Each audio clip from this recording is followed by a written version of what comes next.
Ada sebuah tipe data yang akan sering kita gunakan ketika kita berhubungan dengan pemrograman ataupun ketika kita membuat sebuah program. Salah satu tipe data yang sering kita gunakan nantinya adalah strings. Nah, begitu juga di Python. Untuk membuat strings di Python, ya, membuat nilai sebuah variabel berupa strings di Python, kita cukup bisa menggunakan single quote ataupun double quote. Misalnya kita akan membuat sebuah variabel nama, kemudian kita berikan sama dengan, kemudian di dalamnya kita masukkan isi dari variabel nama tersebut. Nah, di antara isi dari variabel nama tersebut, kita berikan tanda petik, baik itu petik satu maupun petik double, maka Python akan mengetahui bahwa isi dari variabel tersebut adalah string. Seperti yang kita ketahui bahwa Python adalah dinamik semantik. Artinya, ketika kita membuat sebuah variabel, maka Python akan berusaha mengetahui isi dari variabel tersebut ya, apakah bentuknya integer, bentuknya string ataupun yang lainnya. Makanya Python dimaksudkan disebut dengan dinamik semantik. Nah, ada beberapa fungsi yang bisa kita lihat di bagian string ini, di antaranya ada title, upper, lower ya. Nah, title ini untuk merubah huruf di dalam sebuah kata dan akan diperbesar ataupun dibuat kapital di bagian depan dari kata tersebut ya. Misalnya kita membuat kata dengan nama programming begitu. Kalau misalnya kita buat kecil semua, kalau kita masukkan di dalamnya fungsi title, maka huruf P di bagian depan dia akan berubah menjadi kapital. Sedangkan huruf R, O, G, A, M, M, I, N, G dia tetap menjadi kecil. Ya, itu adalah fungsi title. Kemudian fungsi upper dia akan memperbesar semua huruf yang ada di dalam kata. Ya, untuk fungsi upper. Kemudian fungsi lower dia kebalikannya dari upper. Kalau upper dia memperbesar semua huruf di dalam kata. Sedangkan kalau lower dia akan memperkecil semua huruf yang ada di dalam kata. Nah, kita bisa juga menggunakan concat ketika menggunakan string ya.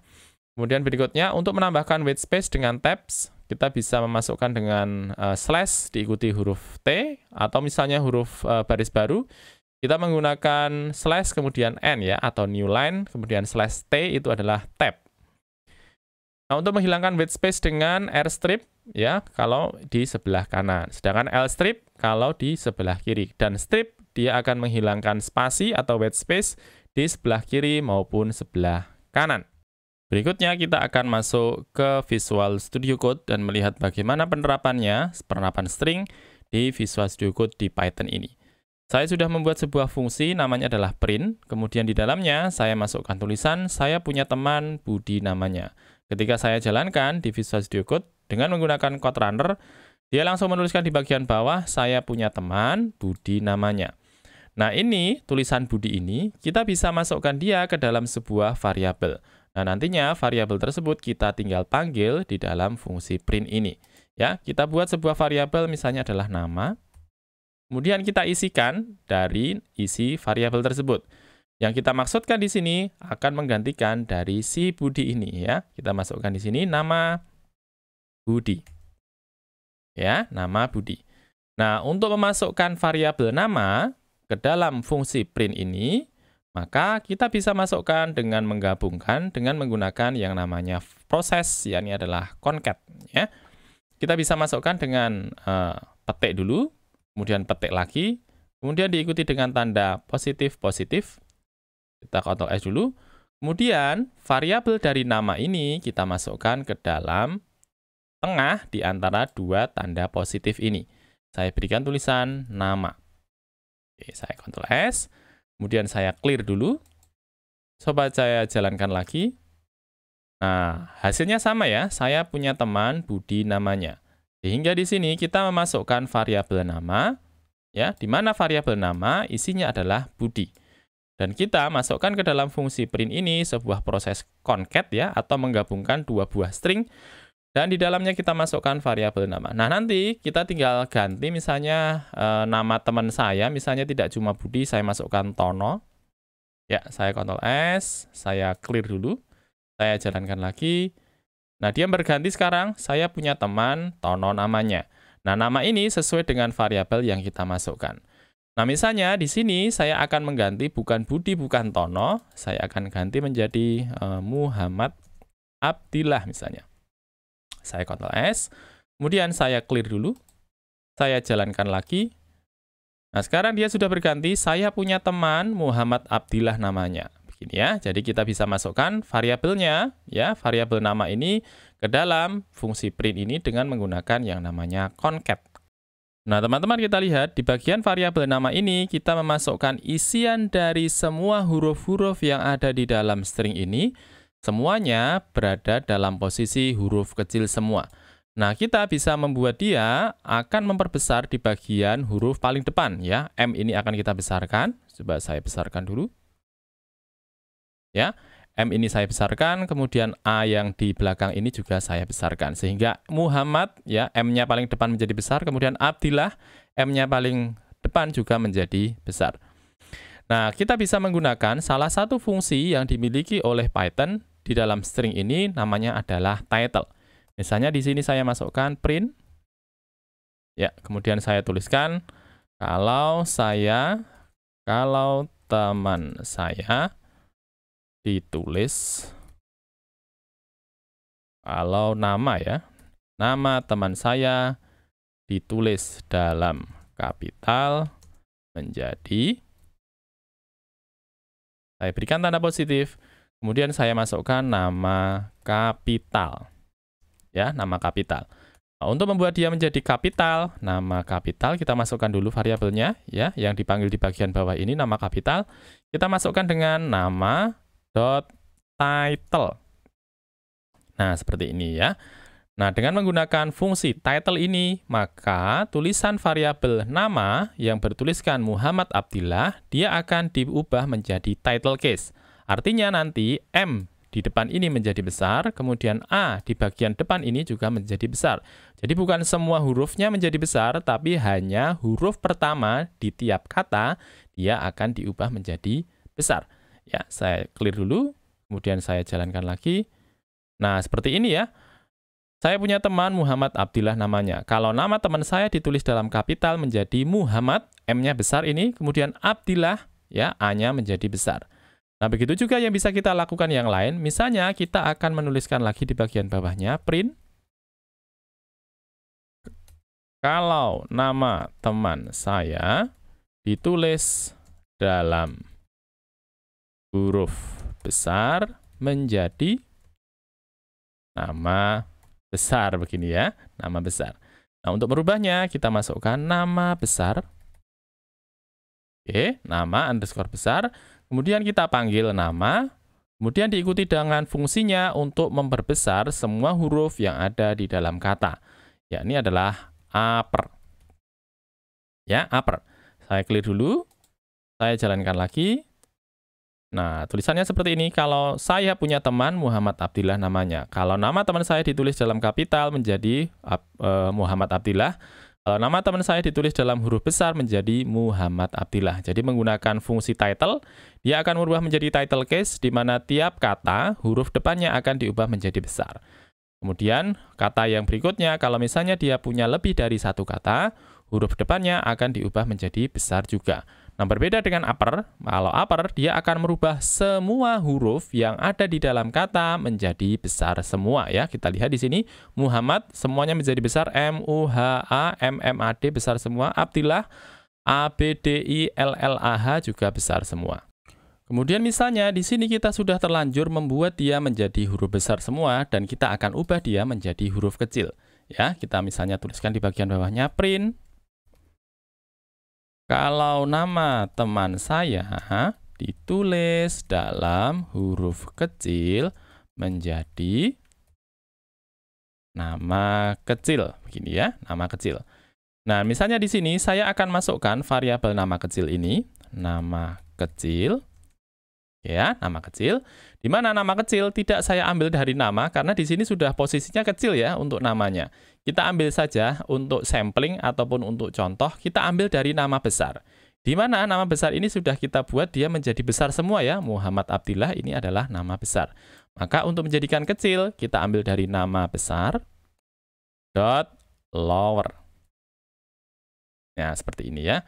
Maka dia akan memperkecil tulisan yang sudah terlanjur besar ini menjadi huruf kecil semua ya. Saya clear dulu. Kemudian saya jalankan lagi. Nah, tulisannya menjadi seperti ini, saya punya teman Muhammad Abdillah namanya. Kalau nama teman saya ditulis dalam kapital menjadi Muhammad Abdillah, M-nya besar. Kemudian kalau ditulis dalam huruf besar menjadi Muhammad Abdillah, semua hurufnya menjadi besar. Dan kalau ditulis dalam huruf kecil, tulisannya menjadi kecil semua, tidak bagian depan dari kata besar, tapi semuanya menjadi kecil ya, dengan menggunakan fungsi lower. Nah, sekarang bagaimana kalau misalnya saya tidak sengaja menuliskan variabel nama, kemudian isinya ini ya, tidak ada spasi ya, hanya ada spasi di bagian tengah. Ya, di bagian tengah ini ada spasi. Nah, kalau misalnya kita tidak sengaja menuliskan Abdillah, kemudian diikuti dengan spasi ya, padahal kita niatnya tidak akan menggunakan spasi di antaranya ya. Nah, bagaimana caranya kita menghilangkan spasi di bagian belakangnya? Kita bisa menggunakan fungsi namanya adalah rstrip. Coba saya perlihatkan dulu di sini. Saya Windows, kemudian tanda positif. Ya, di sini spasinya hanya satu semua ya. Teman-teman lihat di sini ada tanda titik ya, tanda titik dari Visual Studio Code untuk membantu kita. Ada titik ya, titik ya, kemudian titik, ini titik ya. Dia adalah pembantu saja. Sebenarnya dia tidak tertuliskan, tapi untuk menandai bahwa ada spasi di antara dua kata ini. Hanya ada satu ya, satu titik ini tidak kelihatan. Coba saya besarkan lagi. Nah, tidak kelihatan ya di sini titik ya. Nah, jadi hanya ada satu spasi saja. Nah, bagaimana kalau misalnya di sini ya, bagaimana kalau di sini saya tambahkan tanda spasi ya. Tanda spasi di belakang Abdillah ini. Saya clear dulu, kemudian saya jalankan lagi. Nah, sekarang dia ada dua buah titik ya. Nah, di sini ada dua buah titik, ada satu titik, sedangkan setelah Abdillah ini, tulisan Abdillah ini ada dua buah titik ya, 1, 2 ya, sedangkan yang lainnya masih satu-satu semua, sedangkan di belakang Abdillah ini ada dua buah titik. Nah, kita bisa hilangkan spasi ya di belakang sebuah kata dengan menggunakan salah satu fungsi yang dimiliki oleh Python, namanya adalah rstrip. Nah, kita masukkan saja misalnya di bagian bawah dari variabel nama ini. Sebelum dia dipanggil oleh fungsi-fungsi yang lain, semisal fungsi title, upper, dan juga lower, kita tambahkan fungsi di depannya ya, nama adalah nama.rstrip. rstrip ya, nama.rstrip. Dengan fungsi rstrip ini dia akan menghilangkan spasi yang ada di bagian R, yaitu adalah di bagian kanan atau right ya. Dia akan menghilangkan spasinya. Coba kita clear dulu. Kemudian saya jalankan lagi. Nah, dia sudah menghilangkan sekarang untuk double spasi yang kita tidak sengaja tulis ya. Nah, sekarang cuma satu saja ya, jadi hanya satu spasi, satu spasi, satu spasi. Nah, ini menggunakan fungsi namanya adalah rstrip. Nah, bagaimana kalau kita juga tidak sengaja memberikan tanda spasi di bagian depan dari kata kita? Ya, saya berikan spasi ini, kemudian saya clear dulu, saya jalankan lagi. Nah, dia sekarang menambahkan ya, karena kita tuliskan di bagian dalam dari variabel ini, spasi di bagian depan, serta spasi di bagian belakang. Untuk spasi di bagian belakang sudah kita selesaikan dengan fungsi namanya adalah rstrip. Nah, untuk menghilangkan spasi di bagian depan ini, coba saya perlihatkan. Ya, ada dua buah spasi ya di sini. Depannya Muhammad ini ada dua buah spasi ya, spasi, kemudian spasi ya. Ada dua buah tanda titik ini ya. Nah, untuk menghilangkannya, kita bisa menggunakan fungsi yang lain yang dimiliki oleh Python, namanya adalah lstrip ya. Kalau yang di bagian kanan, kita sebutnya dengan rstrip. Sedangkan untuk di bagian depan, kita menggunakan lstrip. Ya, kita masukkan di sini nama.lstrip. Nah, seperti ini ya.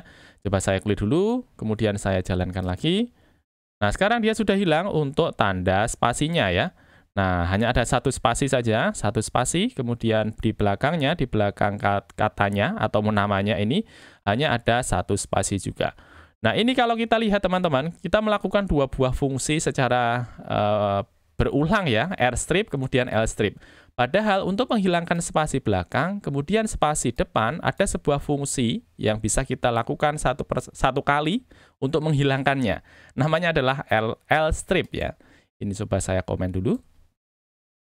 Ya, saya komen, coba saya clear, kemudian saya jalankan. Ini kalau kita langsung jalankan, sorry sebentar. Coba saya jalankan lagi. Nah, seperti ini ya. Dia sudah tampil lagi karena kita hilangkan untuk fungsi rstrip dan juga lstrip. Nah, untuk menghemat waktu di mana kita bisa menghilangkan langsung sekaligus untuk spasi di bagian belakang serta spasi di bagian depan, nama fungsinya adalah strip. Ya, tidak lagi R strip maupun L strip, tapi strip. Ya, kita masukkan nama .strip. Nah, seperti ini ya. Saya klik dulu, kemudian saya jalankan lagi. Nah, dia sudah menghilangkan untuk spasi di bagian depan kata, ya, kemudian spasi di bagian belakang kata ataupun nama ini sudah langsung dihilangkan sekaligus dengan menggunakan fungsi fungsi strip. Nah, mengapa ada R strip dan juga ada L strip? Kadang kita memerlukan untuk fungsi di mana yang kita inginkan hanya menghilangkan spasi di bagian belakang saja. Nah, ada juga kasus di mana kita cuma ingin menghilangkan spasi di bagian depan saja. Tapi ada juga kasus kita ingin menghilangkan spasi di bagian depan dan juga spasi di bagian belakang. Nah, inilah yang bisa kita lakukan dengan menggunakan operasi di bagian string kita.